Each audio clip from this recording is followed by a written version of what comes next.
Okay, again, principles of accounting, second part, chapter today, chapter 13, which is dealing with the corporation's share capital and balance sheet.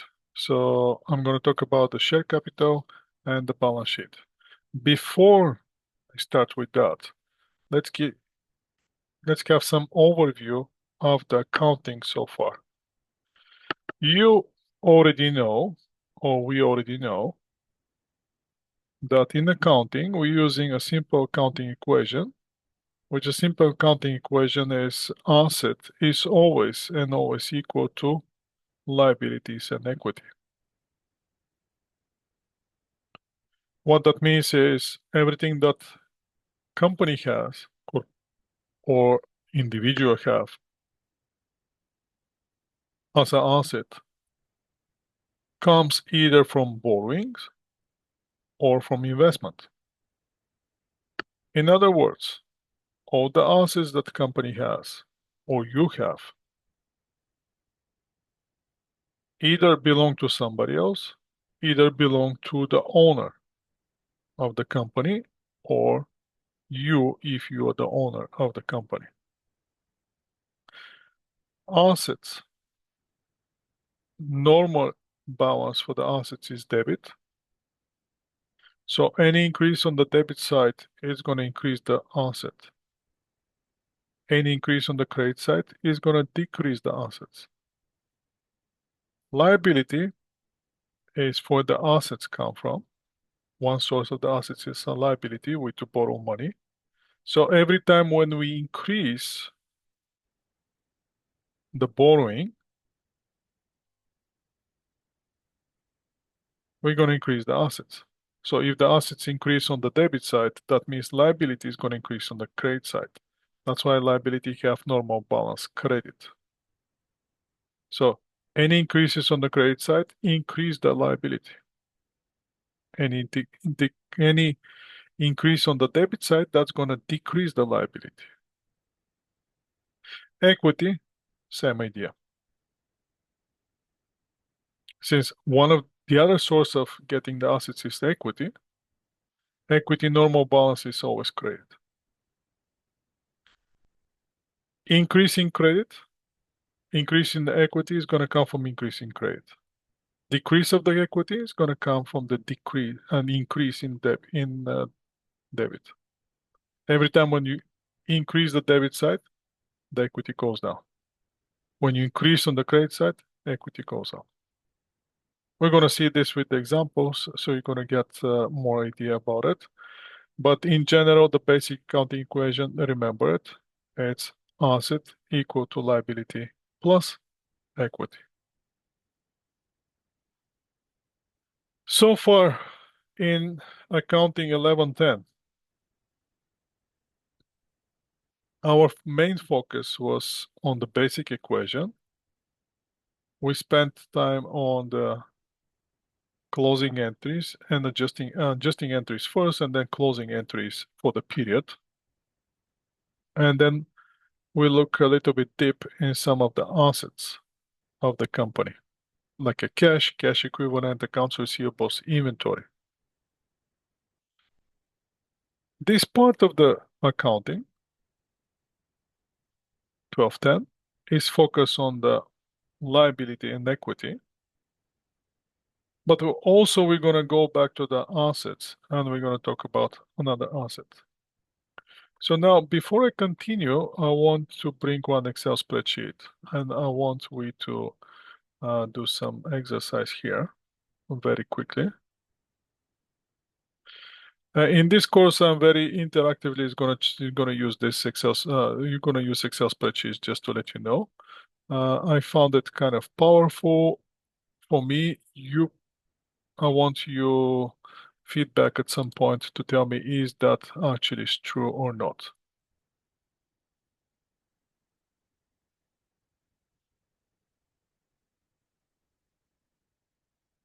So that's your Excel spreadsheet. And so again, what we said is the basic accounting equation is, let me see what you're seeing. Yes. Basic accounting equation is asset is always equal to liability plus equity.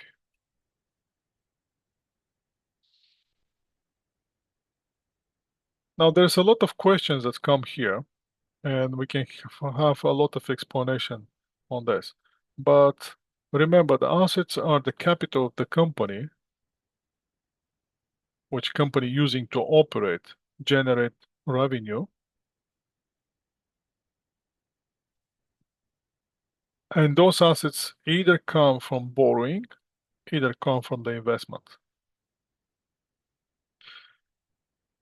Now let's leave some space here and let's make it more interesting.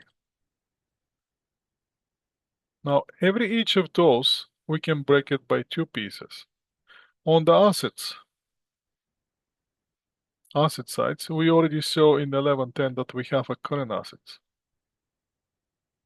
That's one option for you to have. Let's insert one of those shapes. So you can see one option is to have a current assets. The other option obviously is going to be long-term assets. What's the difference between current assets and long-term assets? Period. On the which assets are reported. Within 1 year or operating cycle of the company, whichever is longer, it's called current assets. Over that 1 year or current operating cycle is called long-term assets. So those are the two assets that you can have. Current assets and long-term assets. Liability. Exactly the same. We're going to have current liability.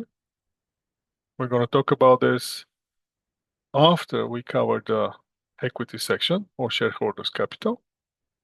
And we're going to have long-term liability. And we're going to see which one is current liability, which one is long-term liability.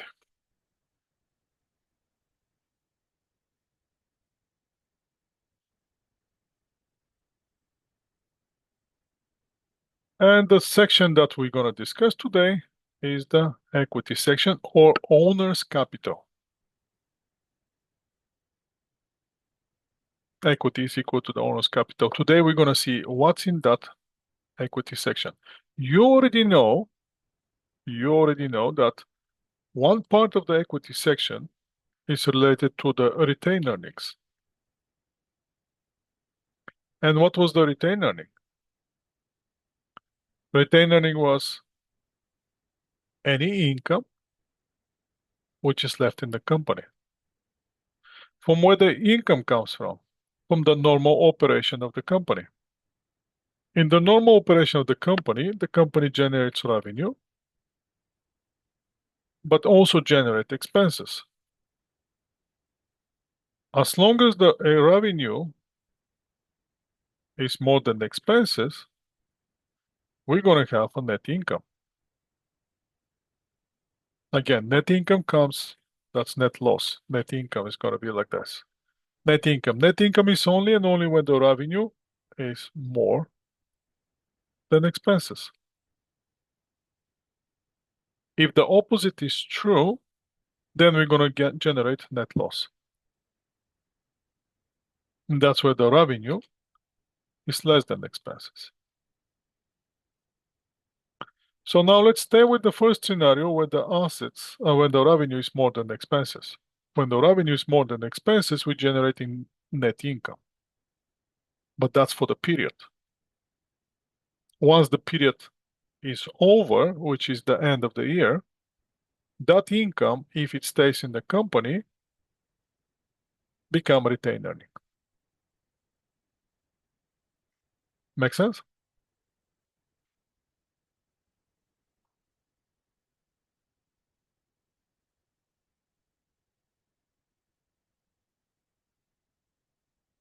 For what we're going to use that retained earnings, that's a different story. But let's see first what generates the retained earnings. Any questions so far on the counting equation and the different types of assets liability? and equity, only one type of equity so far, only retained earnings. We're going to keep it only on the retained earnings, and now we're going to see what other options we have for the owner's capital.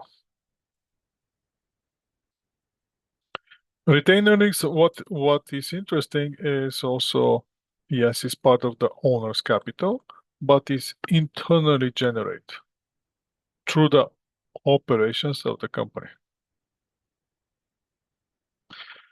Again, in the 1110, we covered this part. And also we covered the accounting equation.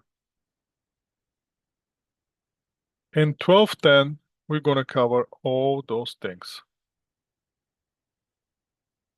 That's the difference between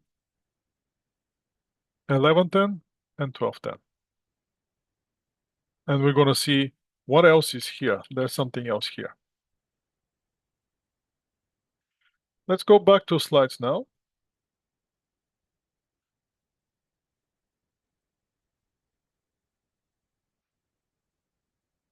And let's keep going with the slides.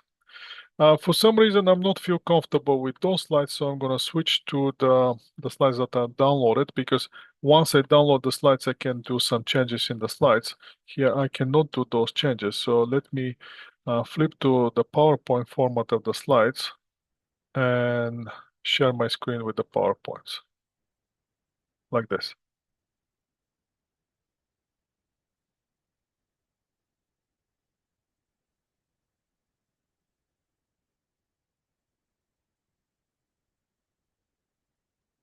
So again, accounting equation with fast. Now let's identify the characteristic. What are corporations and what's the characteristic of the corporation? What kind of characteristics corporation has?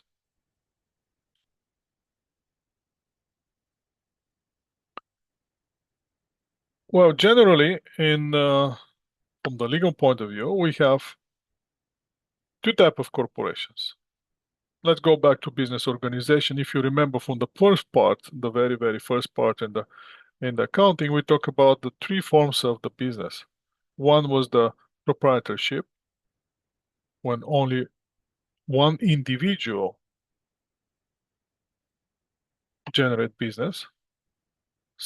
The second form is partnership, when we have one or more individuals getting together to generate revenue. And the last form of business organization is corporation. Now we have two types of corporations. One is public corporation, the other one is private corporation. What that means? Public corporation means that public has access to the stocks of that corporation on the stock market. Private means public doesn't have access to those stocks. Those stocks, in fact, are not traded anyway. They're privately held. Nobody wants to know how many are they. Nobody wants to know. The owners of the company, they don't want to know the public what they have and how much they have.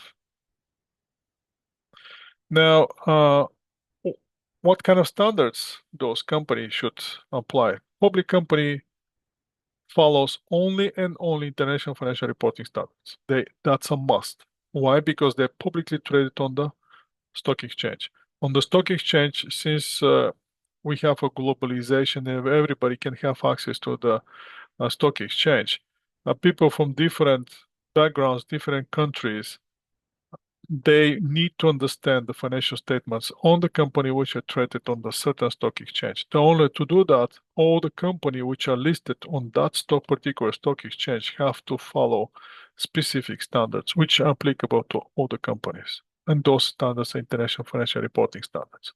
On the privately held company, corporations, that's not necessary because again, there's no secondary market. They're not listed anywhere.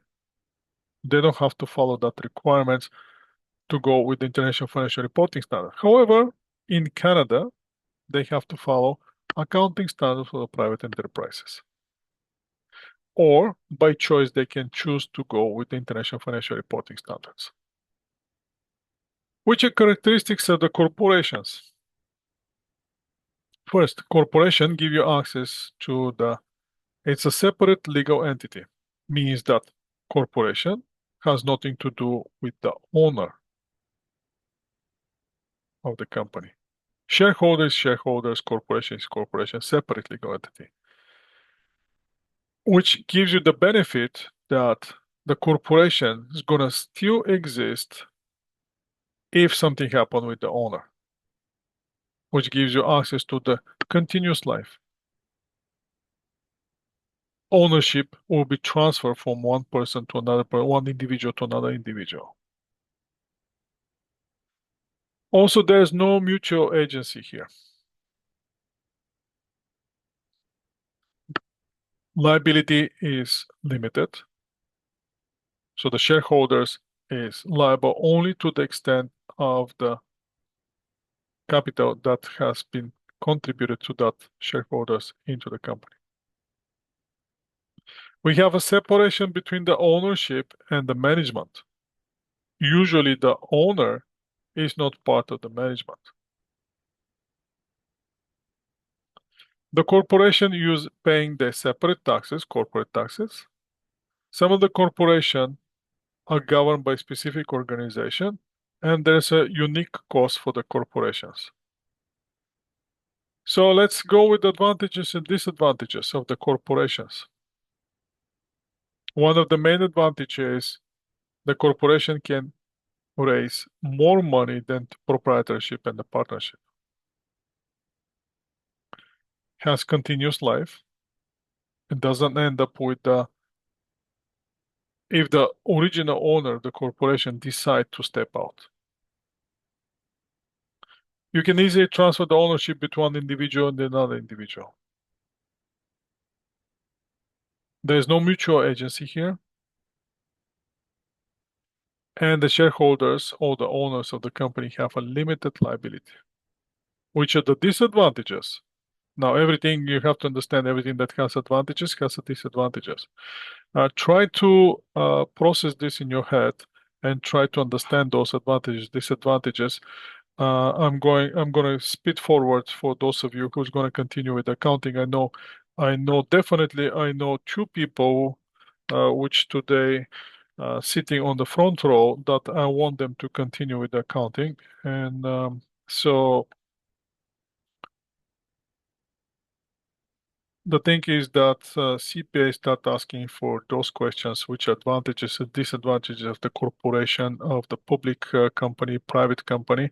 So I want you to pay attention on those one and try to understand them. And if you have questions here, let's clear those questions so later on you don't have to spend time of going back and answering those questions. So one of the disadvantages is the ownership and the management are separate. What that means. I mean, it can be seen as advantage and it can be seen as advantage. Everything that, the other thing that I want you to understand is everything that it can be seen as advantage can be seen as a disadvantage. For example, continuous life, yes, it's advantage, but it can be disadvantage in certain circumstances. Means that if I want, let's say I'm opening the corporation and I feel that I'm putting everything that I know and everything that I learned and everything that I owe my life in that corporation. And I don't want to transfer to somebody else. I want that corporation to end up with me. I cannot. I can't. The other thing is because of the continuous life, you see so many movies now, the creator of the corporation was kicked out by the board of directors. Does he want to be kicked out? No, he doesn't want to be. But the board of directors has a power to eliminate the original owner, original creator of the company. That's the power of the continuous life. Yes, it's advantage, but at the same time, it can be seen as a disadvantage. Now, the ownership and the management are separate. What that means that the owner's objectives are different than the management objectives, usually. And since those are separated, then the management may not work in the best interest of the ownership, of the owners. Earning is subject to degree of the double taxation. Yes, some of the earnings, as you're going to continue with the accounting courses, you're going to see that some of the earnings are double taxed. But what can we do? It's Canada. We're paying taxes. We like to pay taxes. And more I'm living here, I'm not saying that the more I like paying taxes, but more I'm seeing that people, they don't mind paying taxes. Government regulation can be very expensive, means that in order to corporation to follow certain government regulations, it might have to spend more money to comply with those regulations. And there will be, for that reason, there might be some unique costs which are only specific because of your corporation. For example, one of the costs is to comply with the International Financial Reporting Standards. That means you have to definitely you have to have experienced CPA who preparing your reports. That will be cost the exercise compared to somebody who just know accounting standard for the private enterprises and not so exposed to international financial reporting standards. Which are the organization? Now, the process of creating corporation, it's a very interesting thing. First thing that you have to understand, in Canada, you can create corporation for less than 24 hours. Less than 24 hours, you can open corporation. The only thing that's going to take time is to get approved for the company of the corporation. So actually it takes I believe it's 5 days. 5 days take a BC registry. Once you apply for the name of the corporation, they to check all the BC registry, and depends on what kind of registration you want. Do you want a provincial registration or you want a federal registration? They to check all the uh, articles and all the registrations to make sure that that name is not duplicated. That takes 5 days. After that is approved, after the name is approved and you have unique name of your corporation, which is approved at the BC registry, then the actual registration of the company can take you less than 24 hours. What we need is articles of incorporation. Depends on what kind of level you're going to operate in, the provincial or federal level. Authorize articles to issue shares, control the corporation, and board of directors. What you have to do is hire a lawyer. It costs you around $350, $360. Right now, with the increase of the prices, it might go to $500. With the $500, you can create your corporation. And you're done. $60 is the check of the name in the PC registry. So then we have to do organization. We have to have a board of directors. Board of directors, why do we need board of directors? To set the policy. Also, the board of directors need to elect a chairperson. Board of directors also need to appoint the president of the company, which president of the company is going to choose which will be his chief operating officer.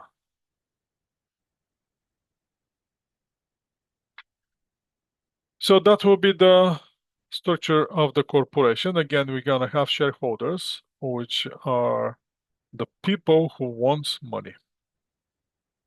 They're going to appoint board of director, which will be led by the chairperson, which going to appoint the president or the chief executive officer.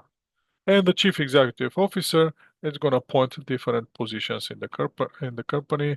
That will be the chief financial officer, vice president of sales, manufacturing, accounting, and so forth, so forth, and so forth.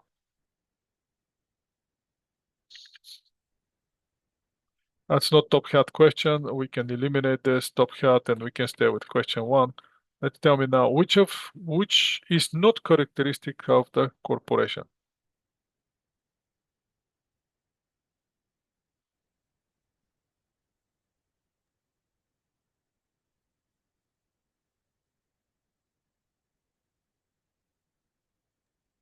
D.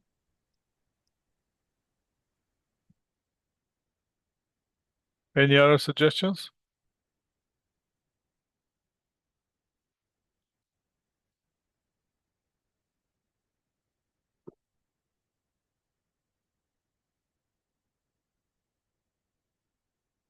Everybody see D as an answer on this question?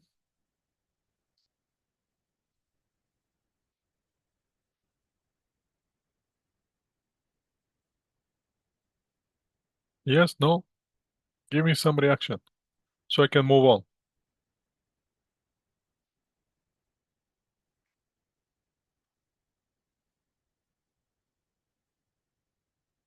Okay.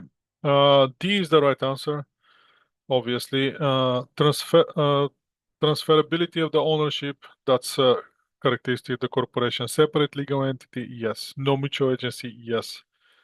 Unlimited liability of the shareholders, that's not. If was limited liability of the shareholders, that would be characteristic of corporation, but because of that on front, that's what makes it wrong. Share capital. What's a share capital?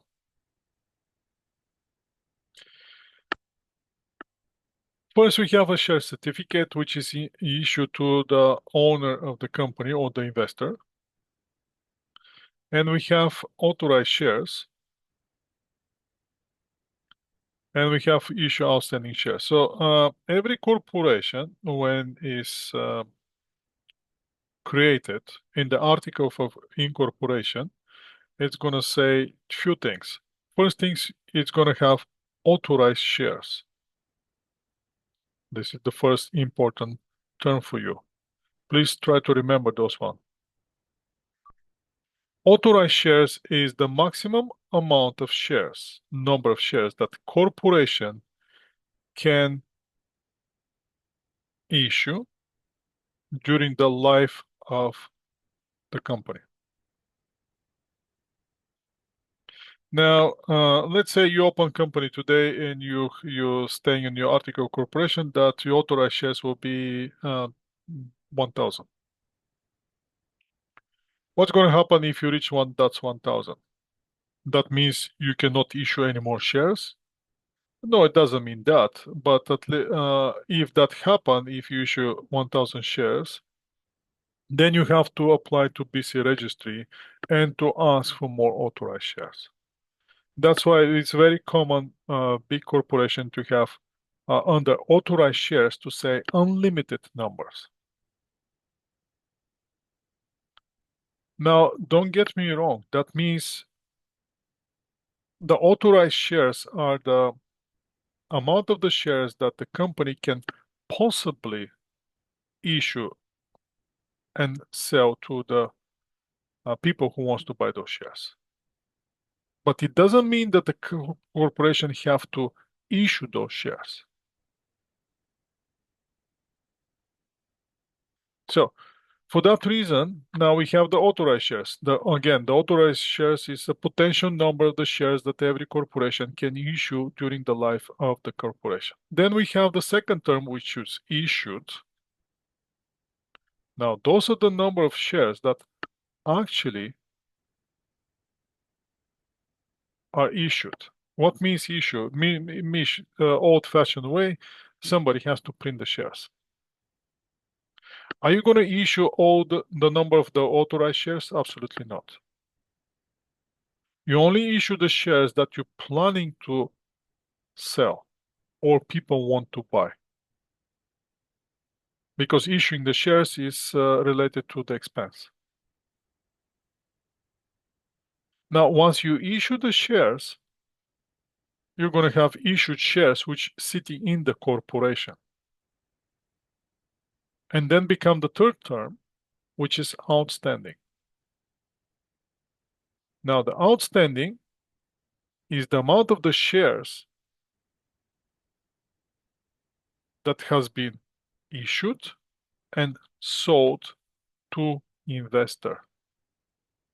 And that investor now become a shareholder.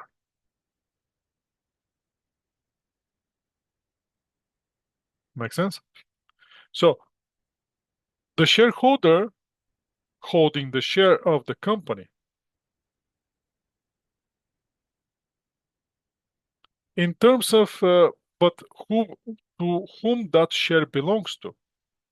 That share belongs to the corporation.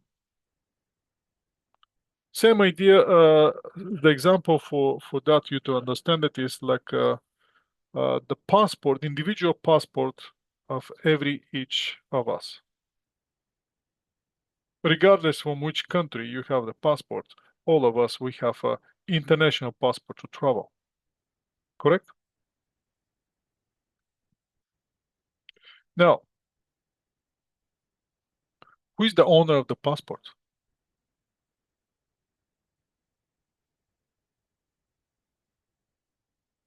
Do you know?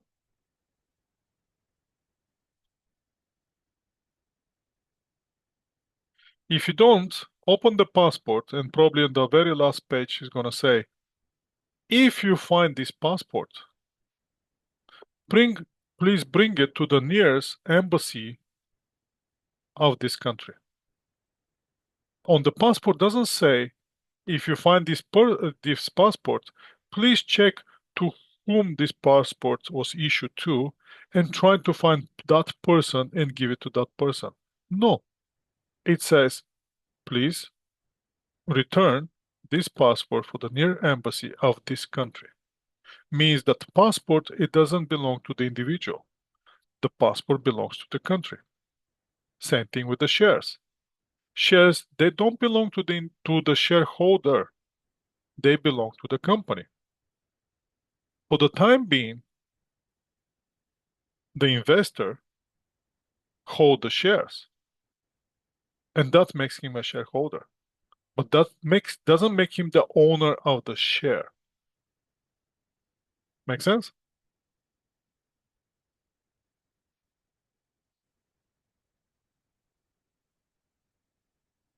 So, shareholders' equity. Now, finally, we come into the shareholders' equity, which is the equity section of our accounting equation. Remember, asset equal to liability and equity. Now we have the equity. What can we see in that equity? We have two components, two elements there. Contributed capital and retained earnings. Let's see which one is what. Contributed capital is the capital which is brought by the owner of the company or the investors. For that, that individual or the investor receive a shares. Common shares is one type of the shares that can be issued to the investor. Let's assume that the company receive $200,000 cash from the investor, and the company now issuing and giving to that investor common shares, which make him a shareholder. So journal entry will be debit cash, credit common shares. We already saw that one in accounting 1110. That's basically the first transaction that the owner company of the company is making. Every time when we start the company, the first in order to start operation, we have to have a resources, means we have to have assets. From where the assets going to come, bank's not going to borrow the money if you don't have already some assets in the corporation or the partnership or the proprietorship. So first that's going to come will be the owner of that corporation. So he's going to bring the first asset, which most likely will be cash. Can be different than the cash. Absolutely, it can be different than the cash. We saw it 1110. It doesn't have to be only cash. It can be the vehicle. It can be any other type of assets. Can be liability. Absolutely, it can be liability as well. The owner of the company can bring into the company a liability as well.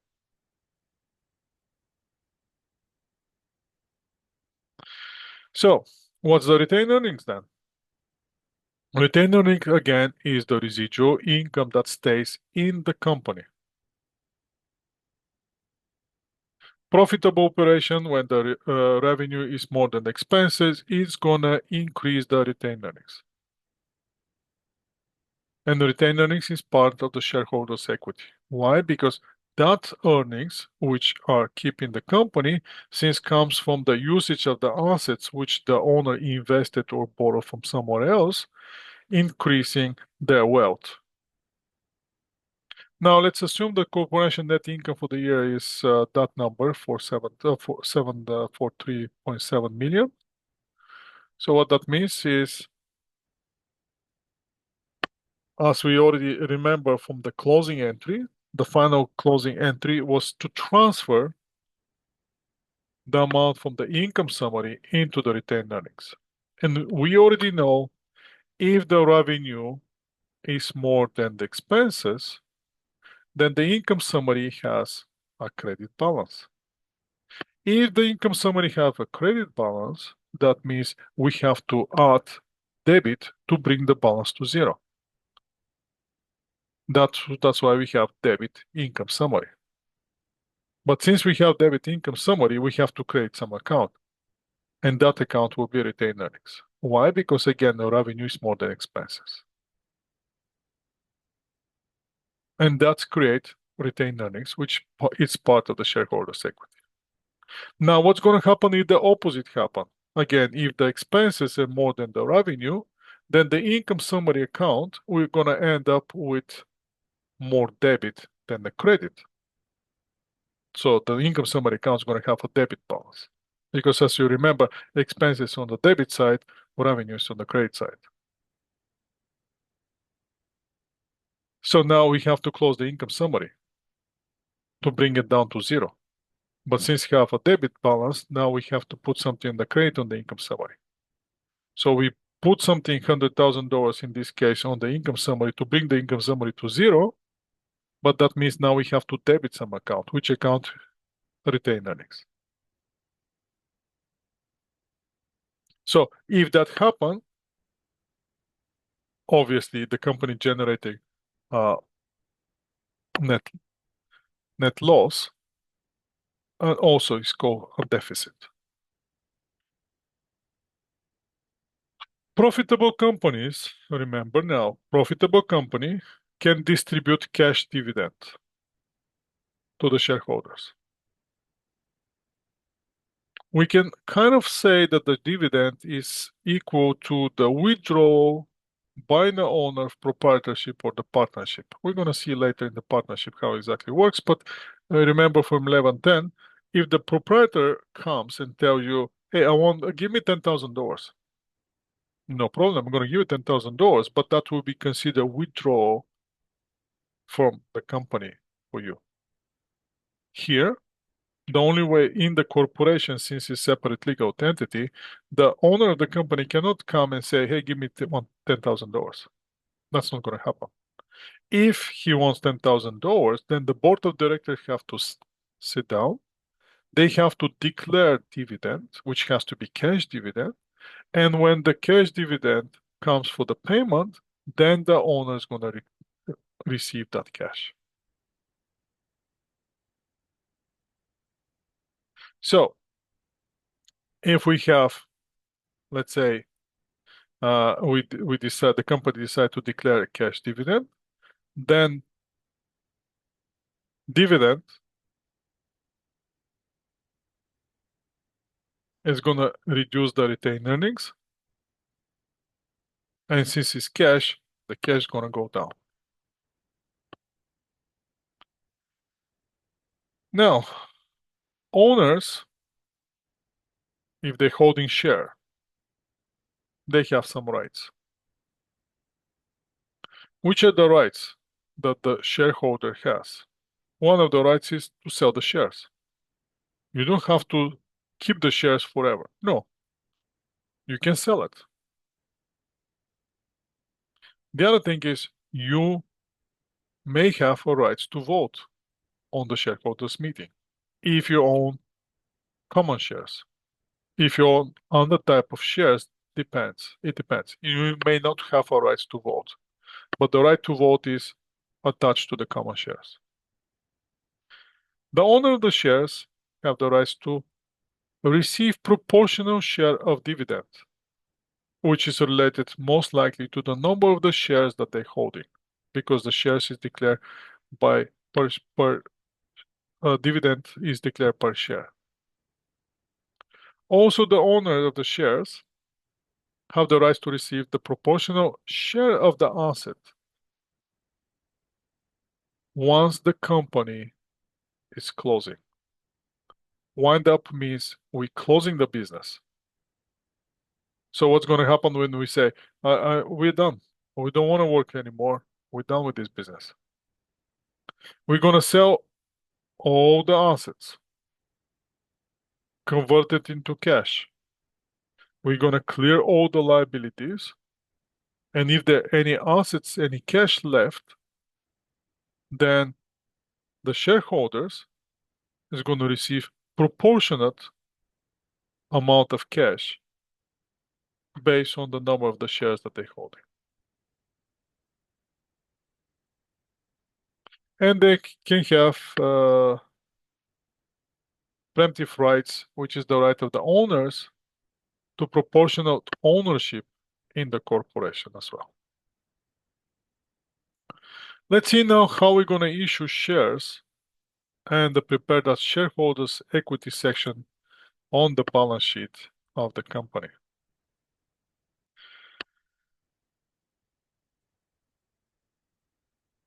Let's start issuing shares. Let's pretend that we have our company, our corporation. We create it, we open it, we have unlimited authorized shares, and we have some capital already, but we want to raise more capital because we have a great idea. In order to do that, we have two options. Option one, to borrow money. But if you borrow money, that's not part of the shareholders' equity, so that option is eliminated in this part of the course, or this part of right now where we are. So the other option is to issue new shares. What do we have to do in order to issue new shares? Can I just go to the printing shop and say, hey, print me 10,000 shares because I want to sell some shares? No, it's not going to work. You have to, corporation have to connect with the underwriter,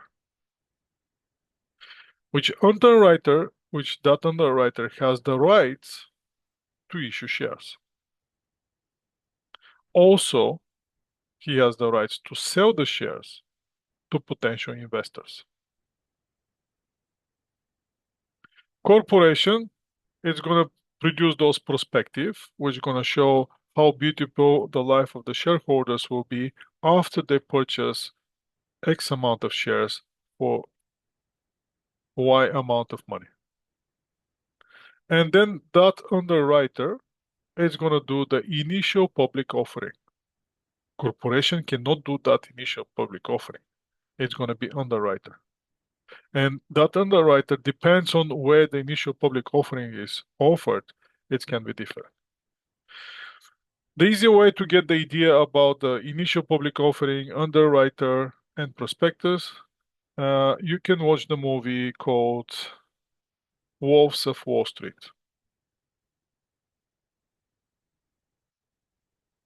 And you're going to see how the Leonardo DiCaprio making initial public offering.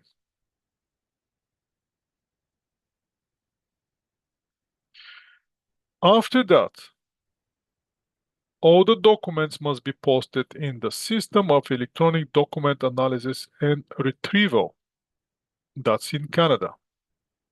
Let's see what is this. I'm going to copy this name, and we can even copy the cedar. Let's copy all this part. I'm going to stop sharing this screen. I'm going to open one searching engine. And I'm going to share my screen. And let's see what's going to happen when we post exactly the same name. Now we have options to choose. Obviously, this one will be the first one, Cedar. And once you click here, that's how it looks like.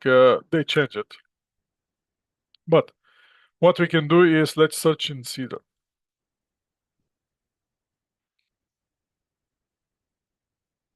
Now, what you can do here is you can search for any available information for any company in Canada which is publicly traded. So, profile to search, finding the category, finding the number, document type, document content, searching operator, starts with, let's go with start with profile name, let's go with TELUS. We all know what the TELUS. And comes TELUS Corporation. We can click on TELUS Corporation, and if you scroll a little bit down, you're gonna start seeing the National Bank of Canada. No, those are the one. Let's go search. And then you're gonna see all those documents related to the TELUS Corporation. And what you're gonna see, material change report, some other documents, some other documents, some other documents, material change report, material change report. Do we have anything else? Probably that's not so much. That's not so interesting. Let's go to another company and let's clear that search. And let's go. I know Rogers is gonna show you some interesting stuff. Rogers Telecommunication or Rogers Communications, Rogers Trust Control, Rogers Family Charitable, Roger Communication. Let's go with this Rogers Communication. Let's see what that's option we're gonna have here. Not many. So probably that's not the right one. Not right Rogers. Let me try to find the right Rogers.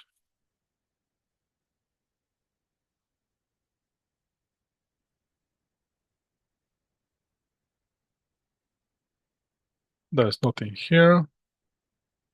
On Quebec, nothing.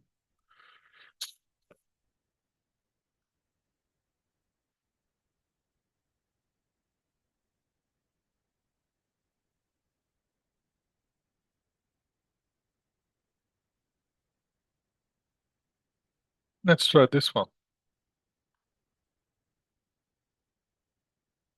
Nothing under here either.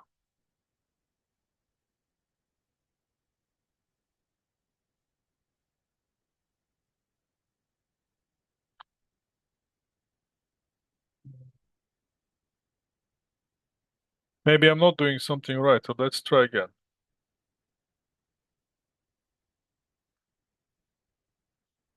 Rogers Communication, not co-acquisition, no, that's not the one. I'm trying to find something so I can show you what you can see.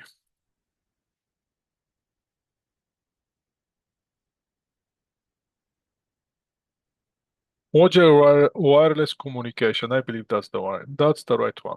That should be the right one. All right. So once you click on that, now you can see here, managerial change report for the Rogers Wireless Communication, managerial change report in English. Scroll down and you're gonna see evaluation material. Scroll down, you're gonna have director circular in French and English. Scroll down, you're gonna see notice of guaranteed delivery. Scroll down, you're gonna see. Let's see if we're gonna see any financial reports here. Managerial changes reports. Let's click on next. Is there anything interesting related to finance here?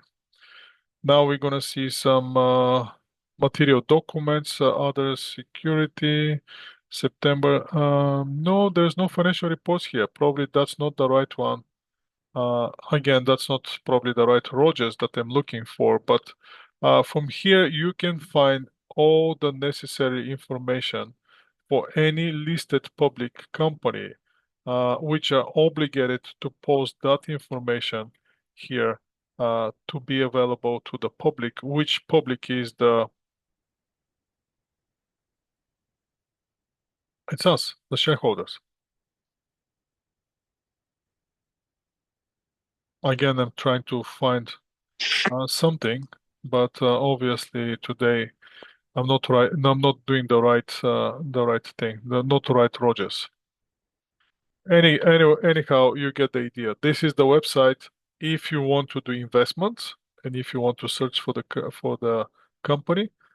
All the public companies which raising capital, which issuing shares, they have to post all the available information, financial reports, any managerial reports, everything.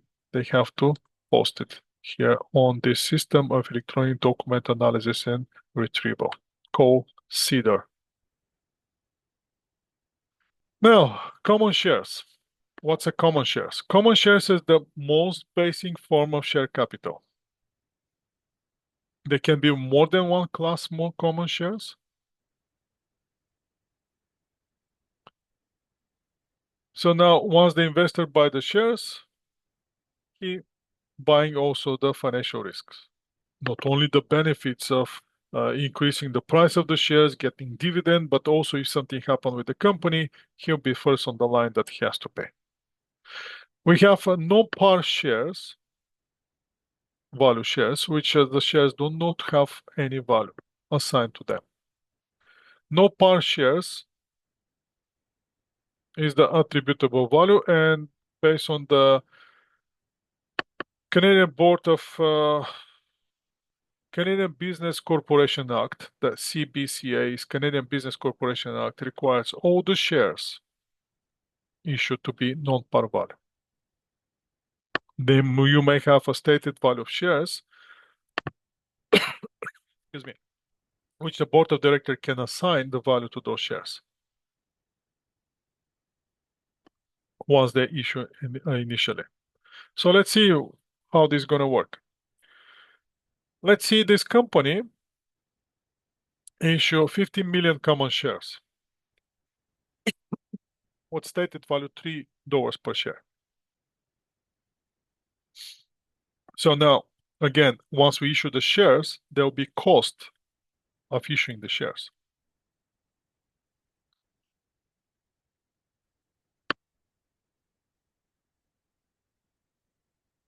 That cost will become part of the cost of the common shares, of the value of the common shares. So we have to collect $45 million, 15 million, three times. That's $45 million. That's the number, that's the share capital that we're raising. But we're not going to get that much cash. We're going to get 42,300 cash, and the rest is going to go to the expenses of issuing the shares. So in the initial public offering,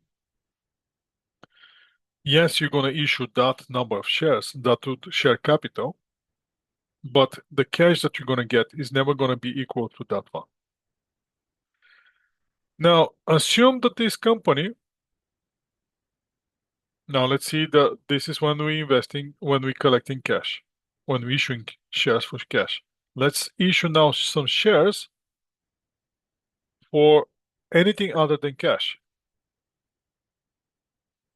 Let's say here the investors, he investing equipment and building. So we're going to issue common shares for the market value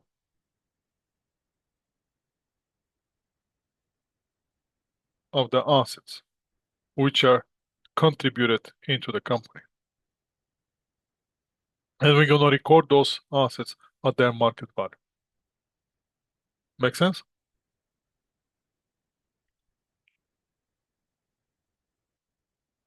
Let's see one question two, what the question two now is going to challenge you. Which of the following statement is not descriptive for the common shares?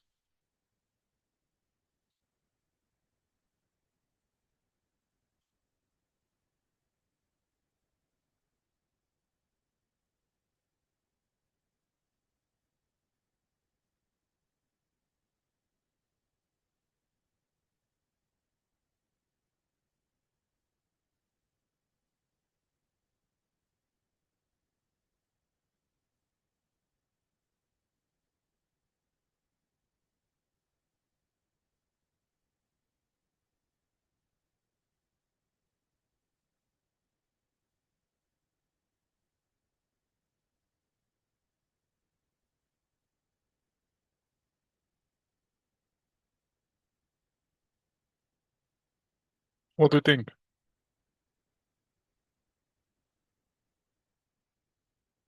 Any thoughts?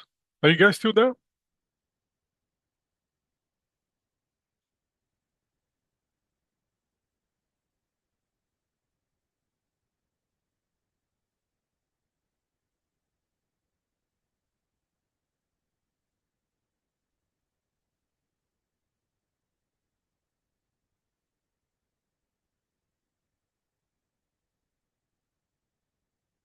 So I think it's C.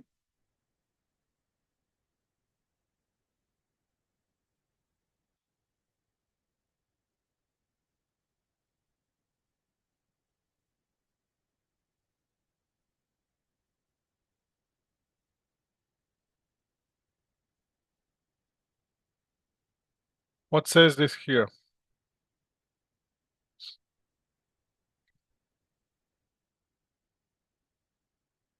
Can you see it?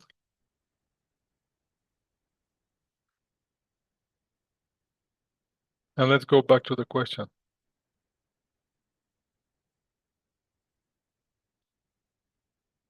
Do you still think it's C?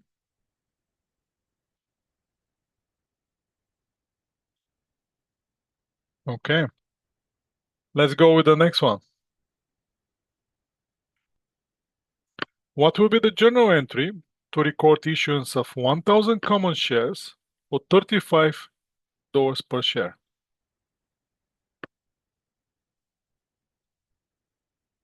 Obviously, right? Preferred shares, we're not issuing preferred share, we're issuing common shares. And the last one,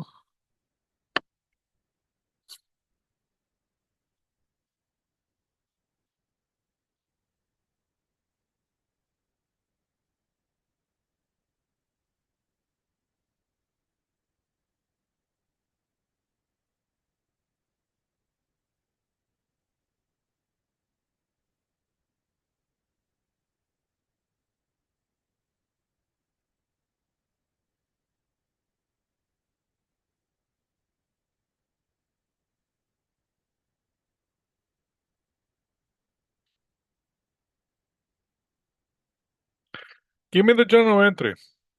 What will be the journal entry here?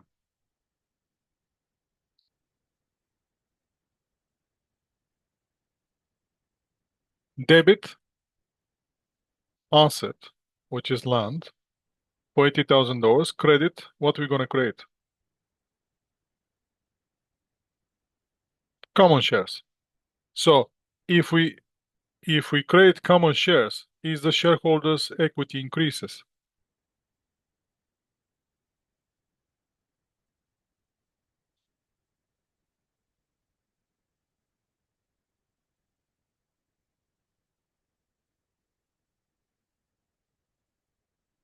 Again, if I issue common shares, is the shareholders' equity increasing or decreasing?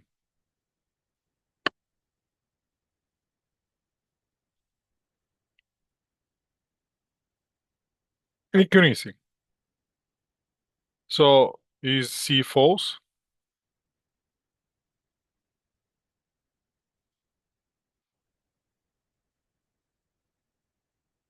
No. So is the asset increasing?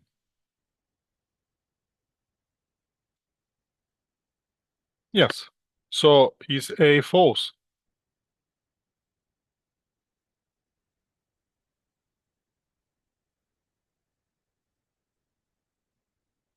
No. Did we touch retained earnings? Debit asset create common shares. Did we touch retained earnings? No. So is the D false?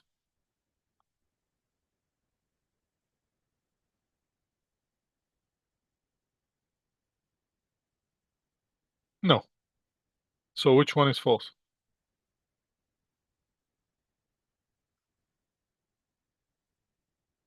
Is it possible when I contribute asset, the contributed capital to decrease with $80,000? Is it possible?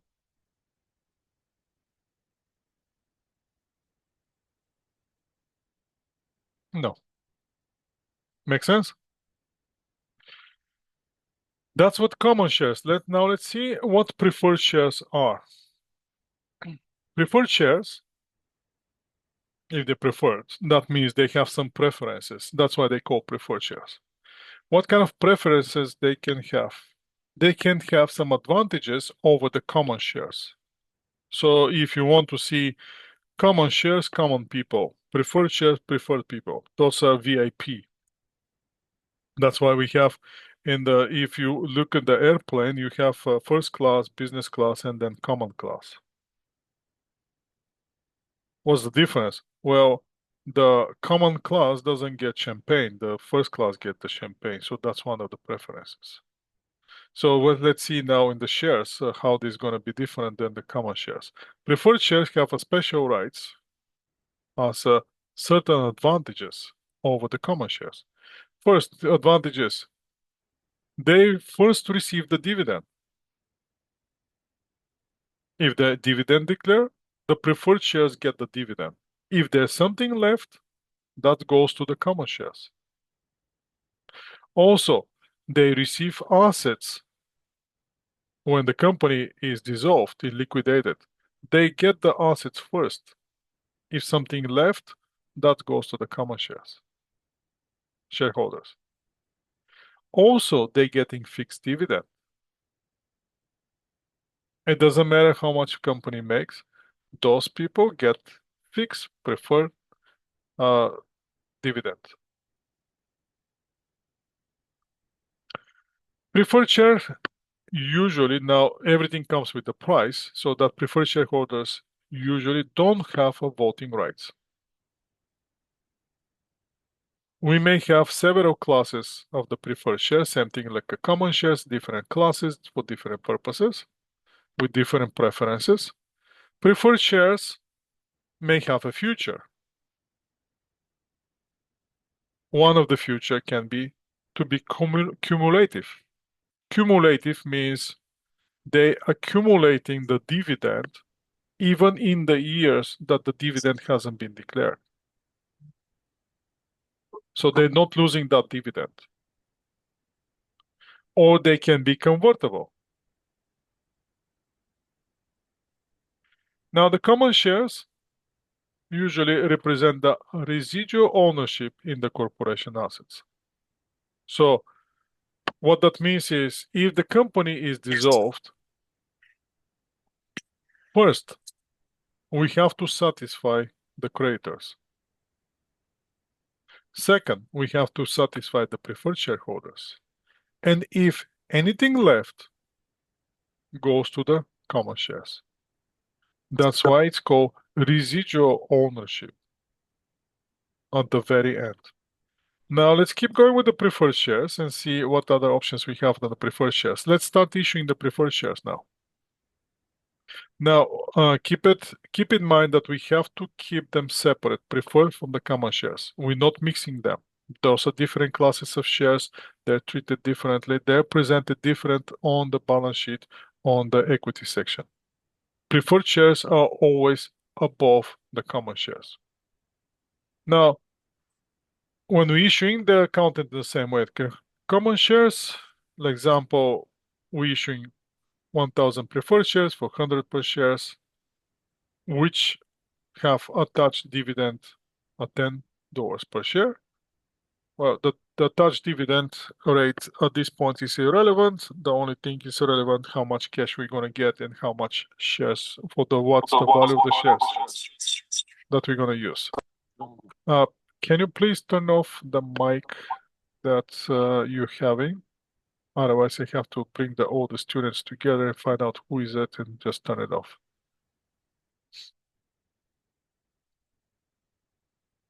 So on the balance sheet, we're going to have a contributed capital, which is going to include preferred shares, common shares, and retained earnings. So at this point, I can stop sharing this. And let's go and check our Excel spreadsheet. Let me find it first. And let's complete the missing parts on the Excel spreadsheet. So, equity section, what we're going to have here. we're going to have contributed capital. And the other component is retained earnings. So now we have the two things that we're missing on the equity section. Now the contributed capital, from where the contributed capital is going to come? That's going to come from the preferred shares and common shares. Now we already saw that the preferred shares sitting above the common shares, so always going to be first to come, first to serve. Where the common shares are the residual, the whatever, if anything left, that's going to go to the common shares. If there's nothing left, nothing for the common shares. That's why they're common.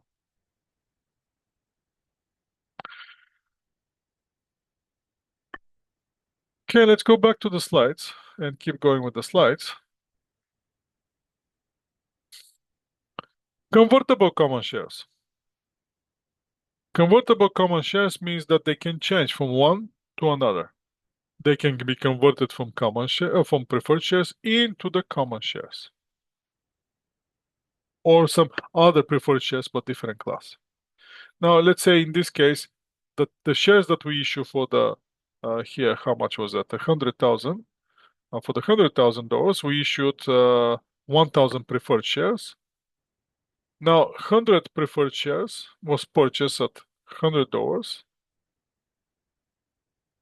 The 100 preferred shares are convertible into 700 common shares as direction of the shareholders. And if the shareholders choose to use that conversion, what's going to happen? Since they're $10,000 preferred shares, they're going to flip to the common shares. But now the number of the preferred shares is going to increase. The number of the shares from 100 preferred is going to go increase to 700 common shares.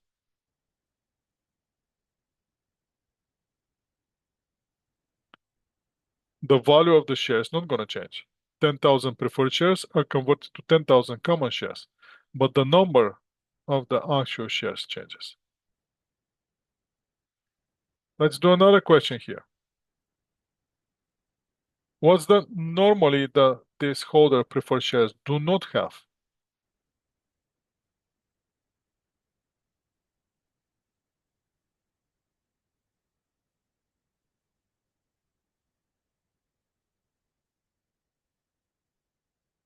B. Yes. Usually they do not have a voting right.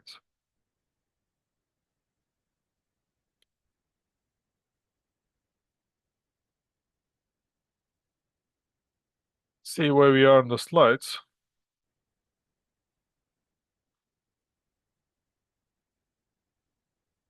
Do you want to use break?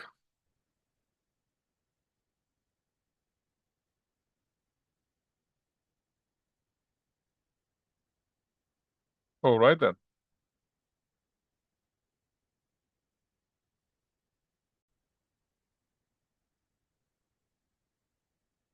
So I want to share my screen and show you something here.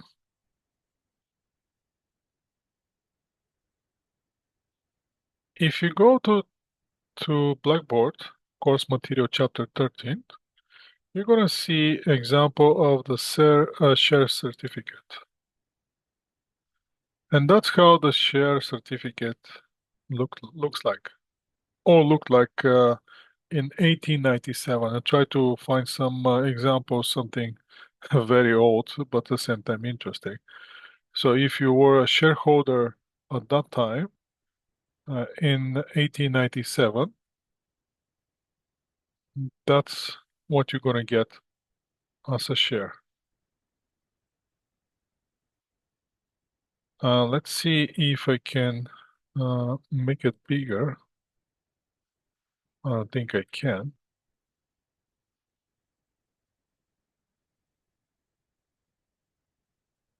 Or maybe I could.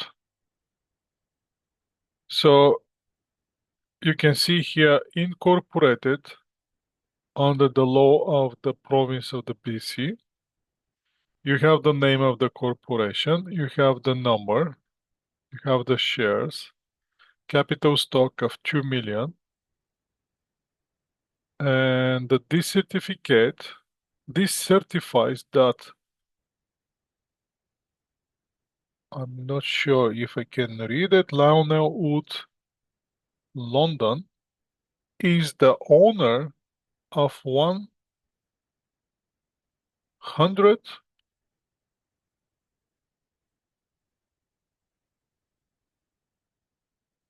dollar certificate and such of this company. And you can see on which date this was, on the 14th of September of 1897. Sorry. And you have the shares, which is $101 each. And there's another example of the share certificate, which is blank. That's a stock certificate. This is the certified that name of the owner is the owner of how many share of stock of which company, on which date that happened, which year, signed, stamp, that's pure certificate. Those are, we can say this was authorized first, then is issued, but not outstanding yet. Where in this case, this represents authorized shares, issued share, and outstanding share.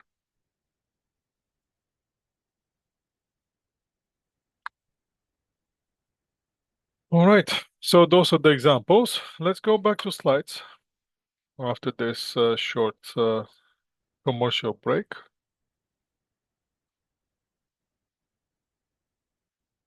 Let's go to slides and try to cover the rest of the slides, which is related now to the equity section of the balance sheet.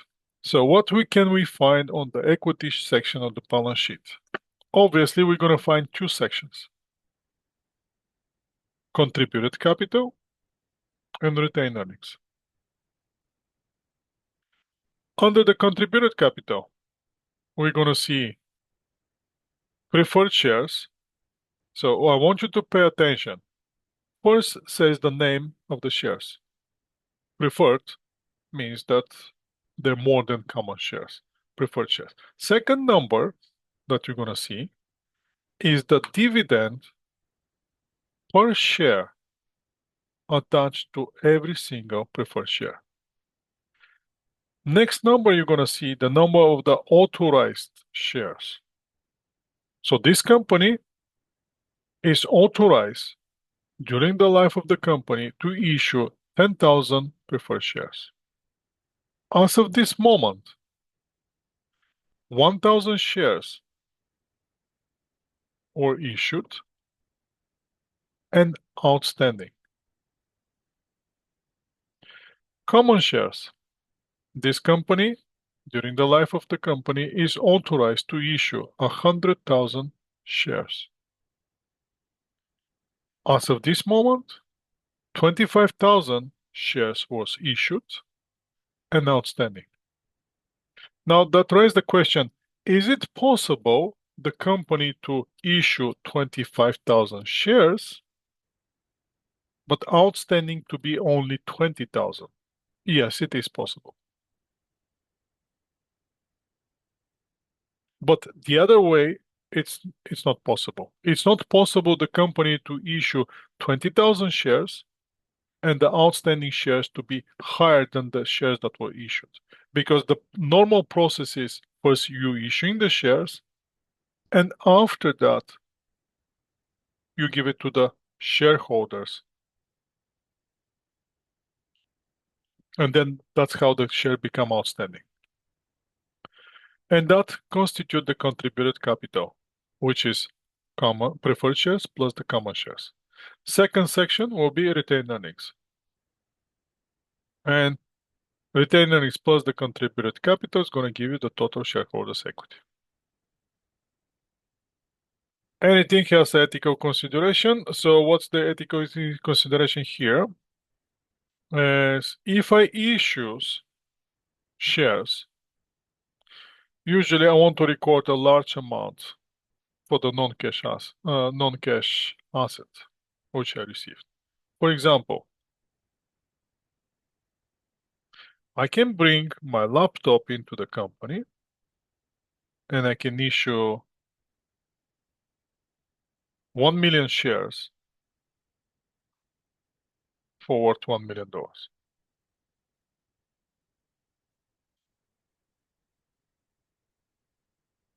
for one laptop. Is that ethical?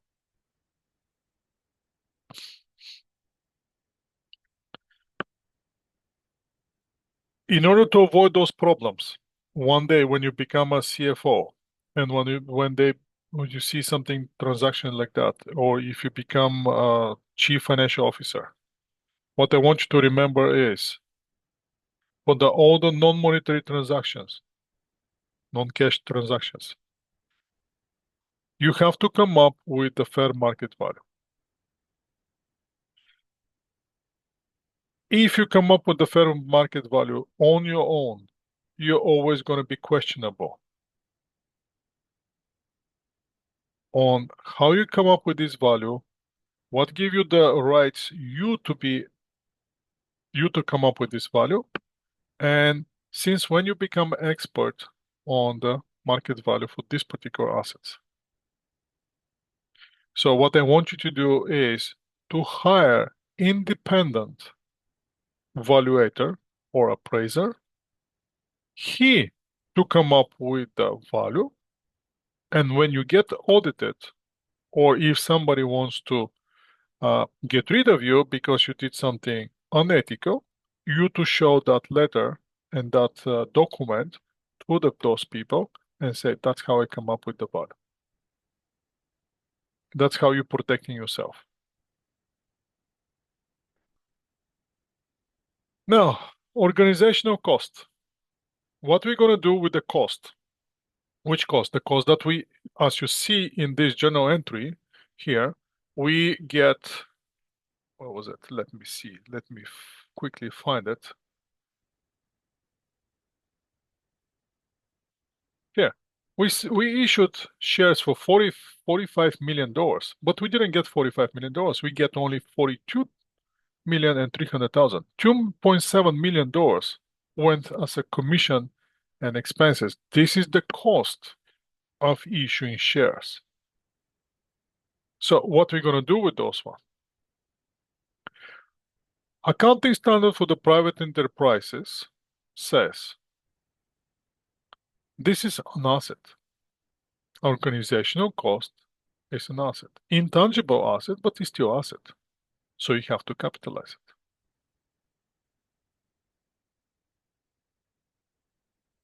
it. International Financial Reporting Standards says otherwise. All the organization costs must be expensed. So in the organization cost, besides the issuing the shares, you can have corporation include a legal fee, fees to incorporate in jurisdiction, promoter changes, anything like that. All those are part of the organizational cost to set up the organization as well, regardless, also with the cost of the issuing the shares. Again, organization cost for the setting of the company, any fees, incorporation, anything like that. Accounting standard for the private enterprises says you have to capitalize it. You cannot expense it. International Financial Reporting Standard says expense it right away. Now, the interesting thing, the accounting standard of enterprises, if you continue reading that narrative about the organizational cost, next thing that you're going to see is, yes, you can here have to capitalize it, but yes, you can depreciate it and amortize it over the first year of operation. So basically, at the end of the year, you're not going to have that intangible asset anymore. It's going to be expensive. But remember that one for those of you who's going to continue with accounting. Let's see cash dividend. What we're going to do with the cash dividend.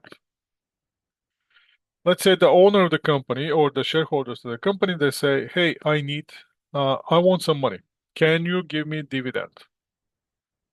The answer is yes, we can. But there are two conditions that has to be met. If they want cash dividend, first, we have to have a retained earnings, and second, we have to have cash. Once those two are met, when we have a retained earnings and we have a cash, then we can declare dividend. How are we going to do that? Board of directors going to sit down and they're going to declare the dividend. Your CFO doesn't declare dividend, control doesn't declare dividend. The board of directors is the one who's declaring the dividend. Or for the cash dividend. So here we have to do, once the cash dividend is declared, automatically become a liability. And there are three important days for the dividend. First day is the declaration day. Why is important? Because on the declaration date, on the cash dividend, for the cash dividend,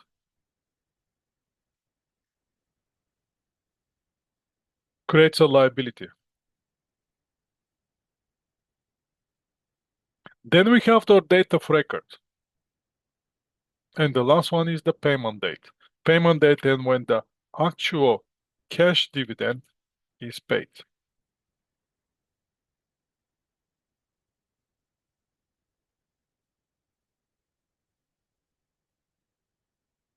Now let's think about it. The 3 days. Declaration date is when the board of directors sit down and says, today, let's say January 6th, the board of directors decide to declare cash dividend for the amount of $100,000 to all preferred and common share holders of the company, which are on the date of the record on January 20th. So what that means? So they declaring the dividend. So today, January 6th, the cash dividend become a liability. So what we have to do on the liability day, when the declaration date, we have to do the journal entry: debit retained earnings, credit cash dividend payable. Date of record. Why do we need date of record? Because whoever holds the shares on that date, he will be entitled to receive the dividend on the payment date. That's why, if you remember, I said on today, on January 6th, the board of directors decide to declare cash dividend for the amount of such amount to the shareholders which are on record on January 20th. Which cash dividend will be paid on January 31st. So now we have the 3 dates. Declaration date, January 6th.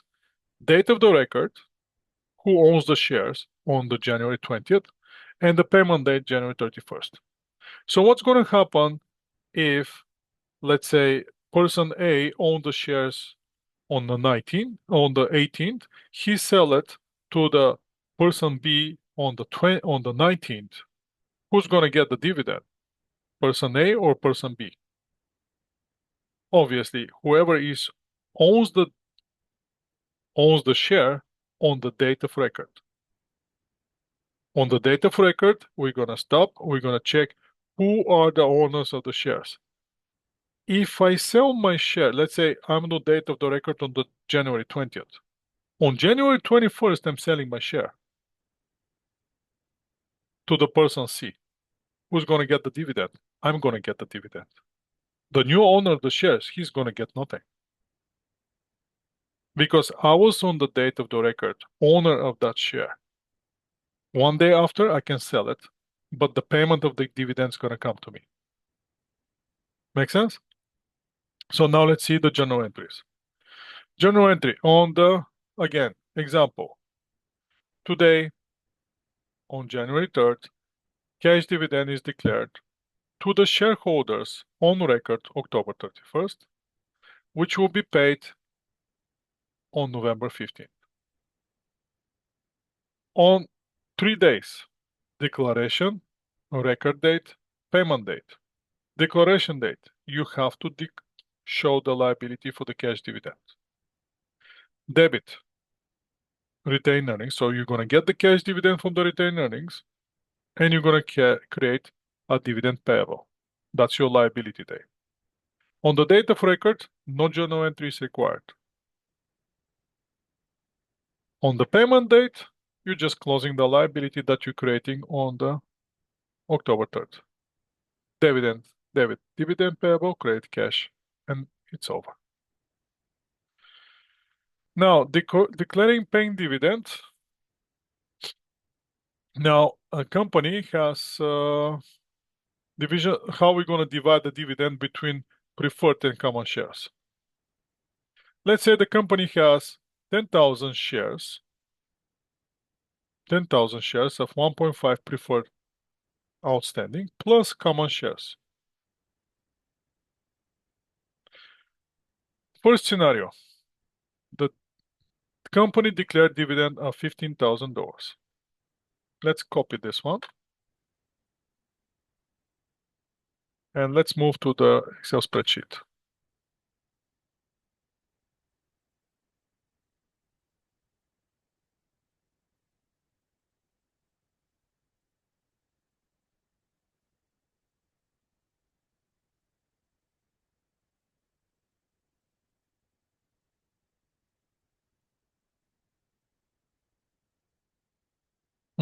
Not this one. Sorry. Let me copy it from the slides and I'm gonna come back again.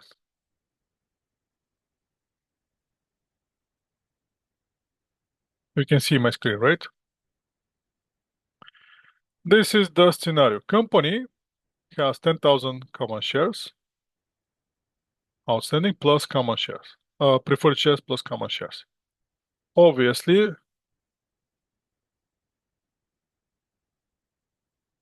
those are 10,000. And those 10,000 shares are entitled to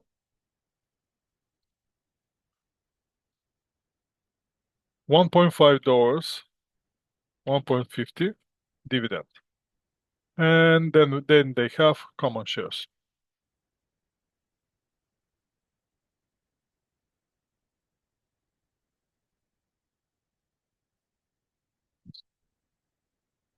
We don't know how many common shares, but that's at this point, that's not so crucial. We don't need to know that. Now, the company declared dividend of, sorry, not that one. The company declared dividend of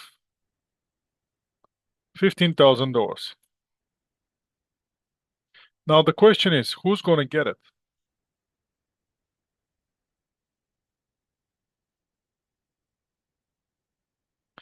First one is always preferred shares.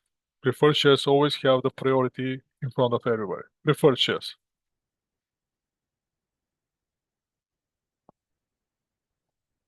And now we have, for the preferred shares, we have a number of the shares and dividend per share. So the 10,000 shares at 1.5 per share, they're going to get total of $15,000. That's negative.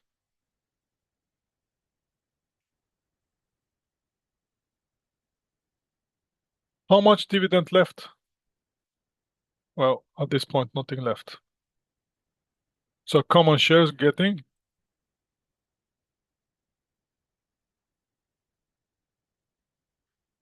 they're getting nothing. That will be the first scenario. Let's see. Let's go back to slides now.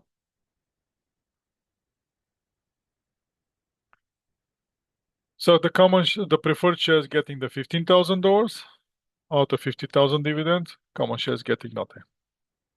Now let's say the next scenario is the same thing, but now the dividend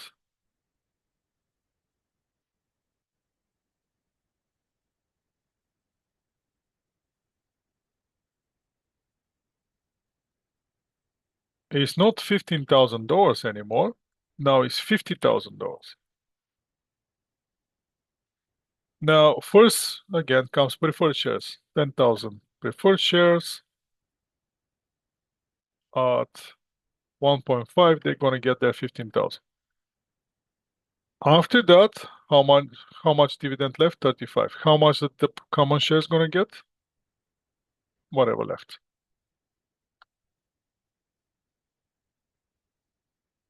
And that will be negative until we wash out the dividend down to zero.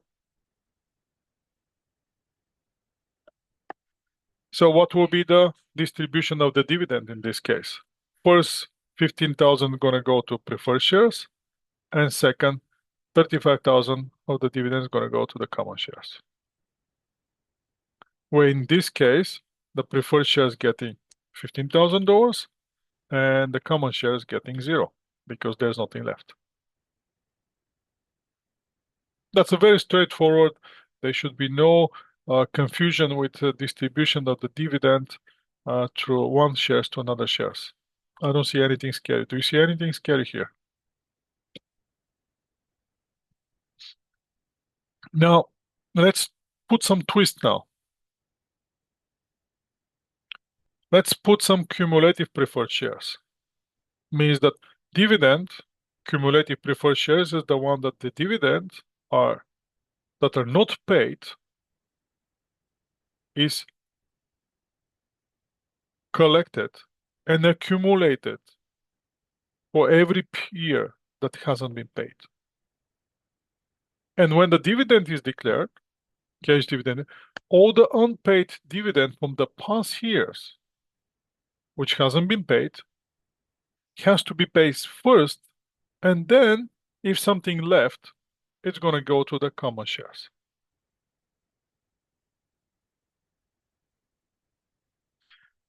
That's for the preferred shares. Can the cumulative shares, common shares be cumulative? No. They're common shares, they're never cumulative. So let's see what's going to happen here in this case.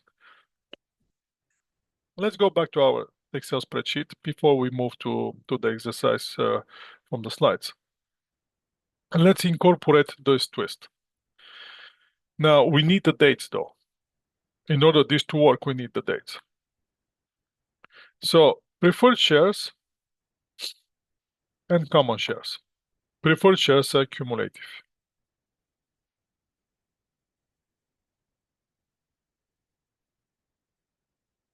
Now, the company in 2020, let's see, I'm thinking how to do it. Dividend, year 2020, the dividend was zero. Zero dividend declared. 2021, zero dividend declared. In 2022, they decide to declare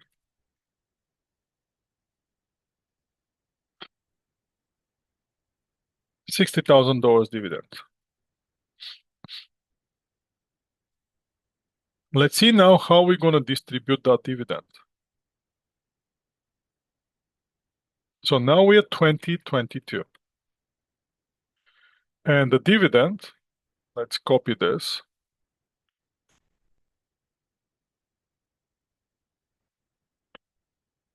We have to pay first preferred shares.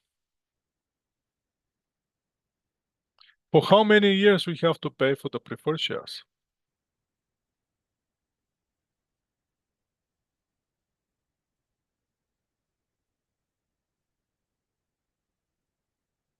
What do you think? 3 years. So the first year, which one will be? 2020. Then we have to pay them for 2021. And then we have to pay them for 2022 because they're first on the line. So how many shares we have? We have 10,000 preferred shares. Let's log that cell.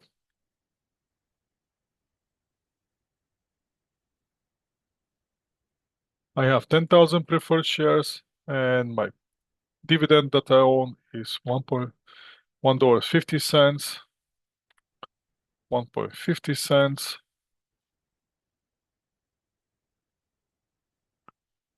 So in the third year, I have to do exactly the same.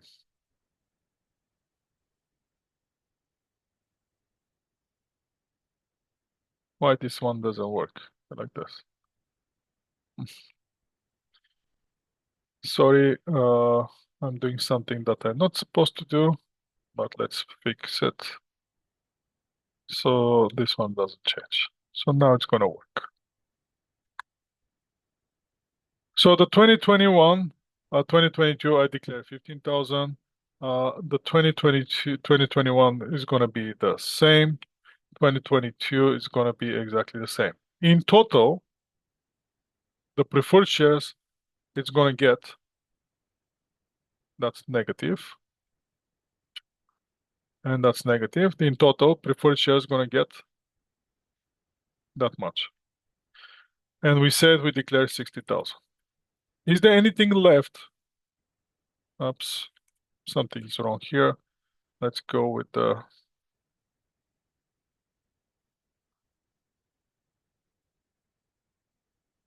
45. Is there anything left for the common shares?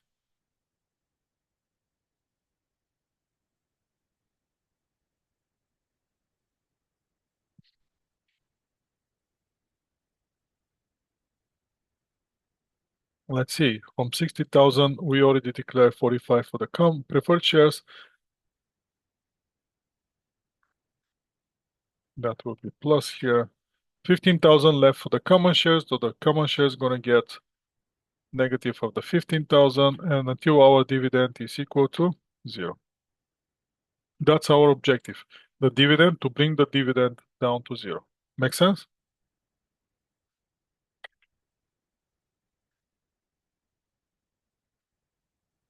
Once we do that, our job is done.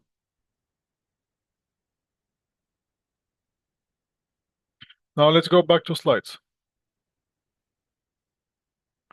Let's see what they're doing in the slides. Company has 10,000 shares, preferred shares, which pay $1.50 dividend. And they have common shares. Company did not distribute dividend in 2016. In 2017, the corporation declared $55,000 dividend. Okay, so we're gonna get the dividend from the retained earnings. Who's gonna get the dividend? Preferred shares, how much they gonna get? They're gonna get 15,000 per year. For how many years? For 2 years. So in total, they're gonna get 30,000. How many left? 25. Who's gonna get it? Common shares. What if did not distribute dividends to 2015, 2016, and in 2017 they declared dividend? What's gonna happen now? How much dividend is gonna be left for the common shares?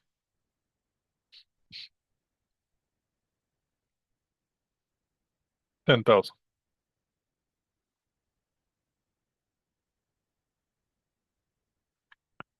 All right. So dividend in arrears. So when the dividend is not paid on the preferred shares, which are cumulative, is called dividend in arrears. Every time in terminology, when you see the preferred shares, they have a dividend in arrears, means that there were years that the dividend hasn't been paid. They own dividend. Now the question is that dividend a liability? Since we already know that we have to pay $1.50 for every share. So in 2015, do we have a liability for the preferred shares? The answer is no, we don't have a liability. Liability becomes when the dividend is declared. Until a dividend is declared, there's no liability. So if the preferred shares are non-cumulative, the corporation is not obligated to pay the dividend in arrears. But if they're cumulative, they have to pay that dividend. Make sense? So if here those shares says, let's say non-cumulative, outstanding plus common shares, distributable corporation. If those shares are non-cumulative, then we don't have to pay them for 2 or 3 years. We only pay them dividend for the current period. The fact that they get the dividend previous years, that's irrelevant. They're not cumulative. Only cumulative shares are shares in they're gonna have a dividend in arrears, which we have to pay them, but we have to pay them once we declare the dividend. Let's try this question and tell me what's gonna happen.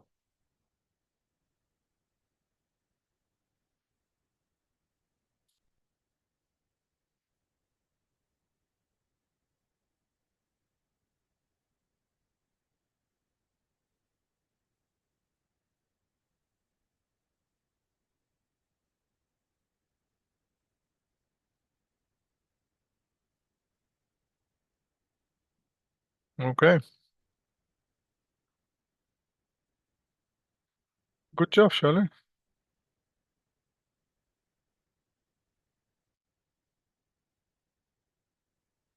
Does that make sense? Is the dividend expense?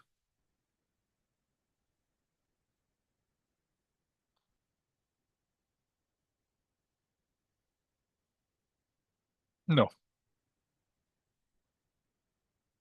Okay, let's see this. Now we have this scenario, and we're going to use it for the next two questions. What scenario says we have 5,000 non-cumulative $2 preferred shares. So that means preferred shares get $2 for every number of shares issued and outstanding. With the paid-in capital, credit to preferred shares $500,000. And we also have 10,000 common shares issued outstanding with the paid-in capital $500,000. Retained earnings is $200,000. Question 1. The preferred shares are non-cumulative and no dividend was declared in 2017. Now let's think about it. Assume that 2018, the company declared and paid total cash dividend of $40,000. How much dividend preferred shares will receive?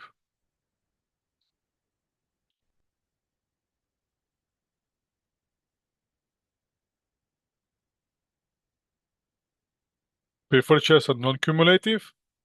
No dividend was declared 2017. 2018, we declare 40,000 dividend. How much dividend preferred shares gonna get?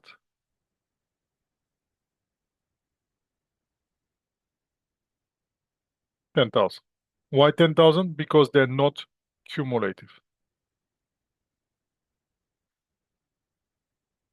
So now, preferred shares, now the question 2.8, changing the scenario. Now, of non-cumulative, they become cumulative. Again, no dividend was declared 2017. How much dividend now the preferred share is going to get?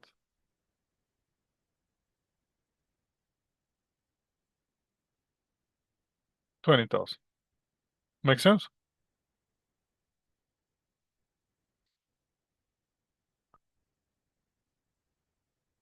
Okay. What's the difference between now? Let's see what's the difference between the book value and the share value of the shares.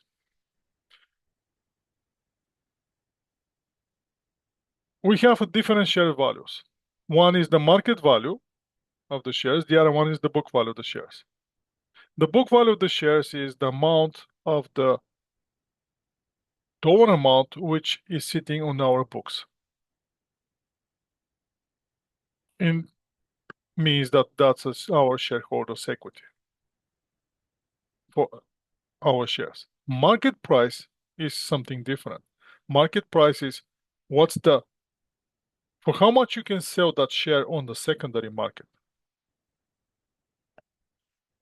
Market value, obviously using the corporation net income, financial position, future prospect, everything. That's how we determine the market value.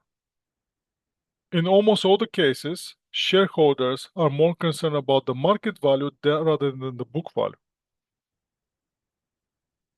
Again, the book value is how much they recorded in our books. So if I have owner's equity or common shares for $100,000,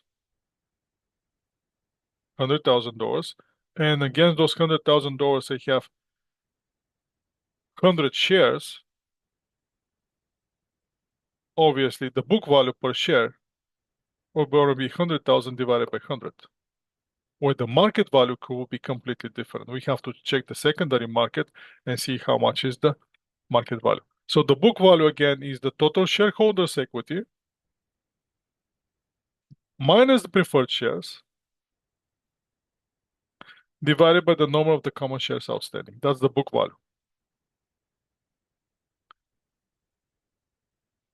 Now, what's the book value of the preferred shares?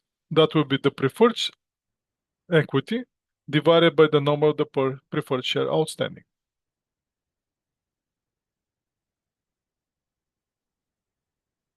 Now, but the preferred equity is also equal to the liquidation value, if there's a liquidation value on the preferred shares, and the dividend in arrears, divided by the number of preferred shares outstanding.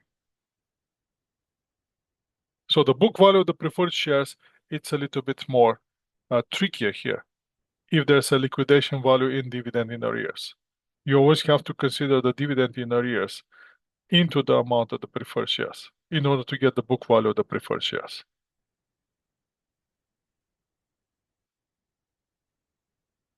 So let's see this. This company record the following. They report preferred shares, $7 dividend, $90 liquidation value, 5,000 authorized, 1,000 issued and outstanding. The value of those book value is $100,000. Common shares, 20,000 authorized, 5,000 outstanding, issued and outstanding, for the value of $150,000. Now, in order to get the book value, we always calculating the preferred shares first, and then we come up with the value for the common shares. Now, if we assume that the preferred shares are cumulative, how are we going to get the value, the book value of the preferred shares? Since we have a liquidation value, we're going to go with the liquidation value. $90 liquidation value times 5,000 times 1,000 shares plus $7 per dividend. And since the 3 years not pay dividend, now with the fourth year, we're going to have $7 times 1,000 shares times $4, times 4. And we're going to come up with the numerator. Denominator always going to be the number of preferred shares, 1,000. And we're going to come up with the book value of the preferred shares. Once we have the book value of the preferred shares, then we can get the book value of the common shares. For the book value of the common shares, we're going to get the total shareholders' equity, which is 340,000. We're going to deduct the value that we get from the preferred shares divided by the 5,000, and we're going to get the book value of the common shares. Now, that's how we get the book value of the preferred shares and common shares. Now, listen to me carefully. If the question asks, was the average price for the common shares, then you're going to have completely different calculation. Book value has nothing to do with the average price. That will be 150 divided by 5, or 100,000 divided by 1. So be careful when you're reading the question, understand what the book value means, what the average price means. Don't mistake those two. We're going to use the book value in the decision making. And if the market value is below the book value, means the shares are undervalued.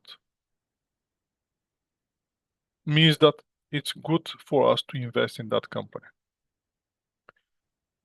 How are we going to evaluate the company performance? Based on the return of the total assets.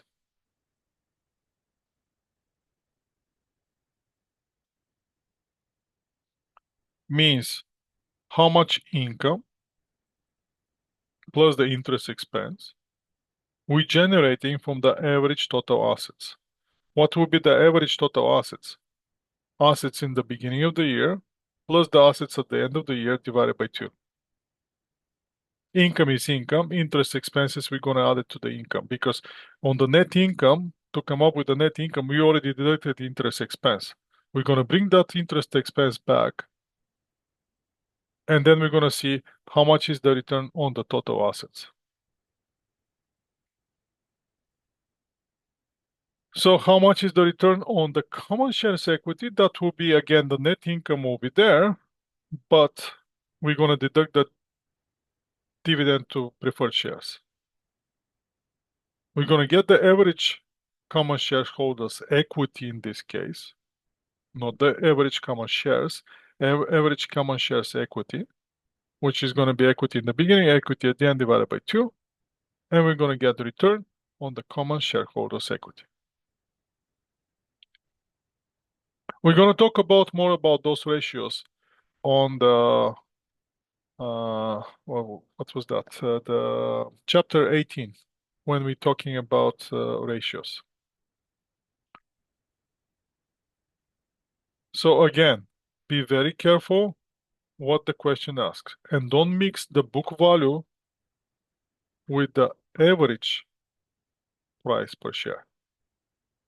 Because as you're gonna see next time, we're gonna need that average price per share to see when we buying the shares back, are we overpaying for what we get or underpaying for what we get? But that will be something that we're gonna discuss next time.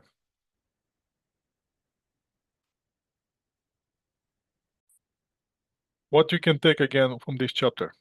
First thing first. Shareholders' capital. 2 elements, contributed capital and retained earnings. So the shareholders' equity, let's do some this correction. Shareholders' equity has 2 elements, contributed capital, retained earnings. Contributed capital comes from shares, different classes of shares. So we have preferred shares, common shares. Retained earnings comes from the revenue minus expenses or net income, which stays in the company. From where we're going to get when we're doing the closing entry? From the income summary. If the income summary finish with the credit balance, we're going to have retained earnings. If the income summary finish with debit balance, we're going to have reduction of the retained earnings, means we're going to have net loss. Contributed capital. Common shares, preferred shares. Common shares are the very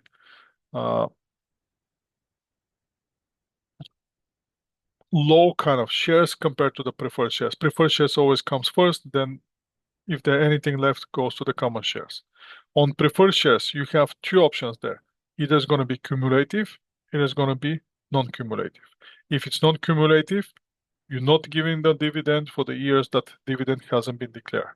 If it's cumulative, you own the dividends for the year that dividend hasn't been declared. You're clearing the dividend on the previous in the arrears, paying the current year dividend, and then if anything left goes to the common shares. Declaration date on the dividend. Declaration date on the dividend. Creating liability. Date of record. No journal entry. Payment date. Reduce the cash. Clear the dividend payable. From where you're gonna get the dividend? From the retained earnings. So now retained earnings, income. If you have company have income, retained earnings goes up. If the company declared dividend, retained earnings goes down. Those are the most important things from today. Thank you for today. Enjoy the rest of your evening. Have a great weekend. And